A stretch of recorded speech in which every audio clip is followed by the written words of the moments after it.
Hi guys! Another day, another mini vlog na naman ang buhay namin ni Buyok dito sa isla. At ngayong araw nga pala ay tatawid na naman kaming dalawa ni Buyok Babayan dahil na-invite nga ho tayo sa bagong gawang resort. Doon nga po kami nakabili ng yero ng aming bahay at na-vlog nga rin ho namin iyon ni Buyok, kaya naman nakilala nga ho kami nung may-ari. Maaga nga pala kaming kumilos ni Buyok ngayon dahil ngayon nga ang pa-blessing ng Marjorie's Resort. Kapag nga nakasakay kami ni Buyok sa bangkay, nagsusuot nga ho kami ng salamin dahil parehas nga pong may problema ang aming mga mata at nagluluha nga po kapag malakas ang hangin. Susunduin nga daw po nila kami dito sa may Pure Mart dito sa Mambog dahil hindi pa nga po namin alam ang papunta doon. Kaya eto, habang nag-aantay nga po kami dito sa may Pure Mart ay kumain nga po muna kami dahil medyo tomgots na nga rin po kami ng mga oras na yan. Sa mga nagtatanong naman po kung saan ang location nitong Marjorie's Resort ay dito lamang po ito located sa Daang Hari, Barangay Tatala dito sa Binangonan, Rizal. Nag-iisang resort pa nga lang daw po ito dito sa may Daang Hari kaya madali nyo nga lang po ito mapupuntahan. Hindi ko nga po akalain na may ganito pa palang lugar dito sa Binangonan, Rizal at akala ko nga mga mare puro bahayan lamang. Diyos ko dahi. Pagkarating nga ho namin doon ay nakita agad namin itong si Sir Raymark at siya nga po yung may-ari nitong resort kaya naman agad na nga rin ho niya kaming pinapasok sa loob. May mangilan-ngilan na nga hong mga tao sa loob at sila nga po yung mga busy para sa paghahanda ng pa-blessings nga po mamaya. Nandito rin pala sa loob ang asawa ni Sir Raymark na si Ma'am Marjorie kaya naman etot nagkamustahan na nga kaming dalawa. Dahil medyo napaaga nga po kami ng dating dito at alas 3 pa naman po ang simula ng pa-blessing nitong resort mga mare kaya naman etot pinaakyat nga muna kami dito sa taas at may sariling room naman daw kami dito. Uy, aba, bang susyanan eh. Dati pala itong kabukiran at pinatambakan nga lang nila ito mga mare kaya naman kung mapapansin nyo nga yung lugar talaga namang napaka-peaceful. Pag-akyat nyo nga ng hagdan ay makikita nyo na nga agad ang kanilang modern bathroom at meron na nga rin pala sila ditong tatlong malalaking rooms. Ito nga yung room 1 at dito ay may sarili na nga silang CR, dalawang double deck at isang single deck bed. Ito naman po yung room 2 at dito nga ay may dalawang double deck at dito naman sa room 3 mga mare ay may tatlong malalaking double deck. Pagbaba naman namin nakita nga namin tong si ate na nagluluto at sabi nga niya kapag nagpabook nga daw kayo dito ay libre nyo na nga magagamit yung kanilang gas stove, heater at saka yung rice cooker. Pinatikim nga sa amin ni ate yung carbonara niya at grabe mga mi, sobrang sarap. Sa tabi naman ng kitchen ay may dalawang modern bathrooms at kung may dala naman kayong mga isda or mga karne ay libre nyo na nga rin magagamit ang kanilang ihawan basta may dala lamang kayong ulingan. Bangganda nga rin dito sa kanilang pool area at meron pa nga silang jacuzzi. Hindi naman sa binubudol ko kayo mga mare at pare pero super ganda ng ambience nila dito, maaliwalas, tahimik at malamig dahil napapalibutan nga tayo ng bukid. May isang kubo na nga rin pala kayo na pwedeng pagtigilan dito at may mga shower na nga rin pala dito sa labas. Kung mahilig nga rin kayo mangantay, libre nyo na nga rin magagamit ang kanilang video okay. May opening promo nga sila dito mula March 2 hanggang March 31 mga mare at ipa-flash ko na nga lang sa screen para makita nyo. Yes mga mi, tama nga ang nabasa nyo at unli packs nga sila mula March 2 up to March 31 kaya ano pang inaantay nyo, bitbitin nyo na nga dito ang inyong buong pamilya. Diyos ko dahi. At dahil alas 3 pa nga ng hapon ang start ng kanilang pa-blessing mga mare kaya naman etot pumunta nga muna kami dito sa bahay nila kuya dito sa may Amaya Subdivision. Nakakahiya nga kay Sir Raymark dahil hinatid pa nga niya kami dito sa may Amaya pero sabi nga niya okay lang daw dahil bang lapit lang naman daw nito. Halos nasa likuran nga lang daw ng kanilang resort itong Amaya Subdivision at 5 minutes nga lang ang aming binyahe. Naabutan ko pa nga itong si kuya na nagpe-paint mga mare at tingnan nyo naman yung kanyang mga obra at parang mga buhay na buhay yan. Hindi ko nga alam na nandito pala si nanay at tatay kaya naman etot nagkwentuhan na nga kami at si Buyok naman mga mare natulog. 2:30 na nga ng hapon nang bumalik kami dito sa resort at tamang-tama naman mga mare at maya-maya nga lang dumating na nga rin ho si Father. Saglit nga lang kami nagantay dito sa labas at mga ilang sandali pa mga mare nagsimula na nga i-bless ni Father itong resort. Share ko nga lang pala sa inyong story ni Sir Raymark at ni Ma'am Marjorie mga mare at grabe pala yung pinagdaanan ni Sir Raymark noong araw at talaga namang nagsimula nga rin po siya sa walang-wala hanggang sa makamit nga po niya ang tagumpay. Nakakwentuhan po kasi siya ng aking Buyok mga mare at sabi nga po niya mala MMK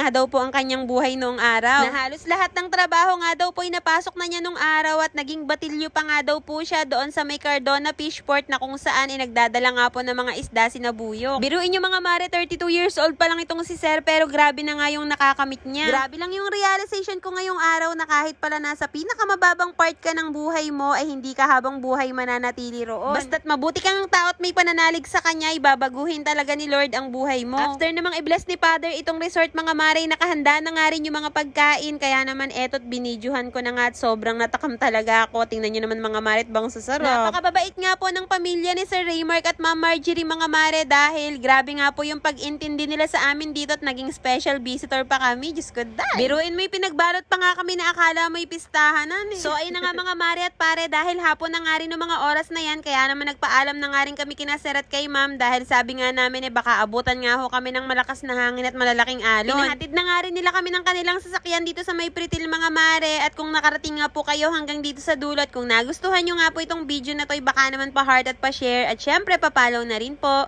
Yun lang mga mare, maraming salamat sa panonood. Dali, see you in my next vlog. Bye!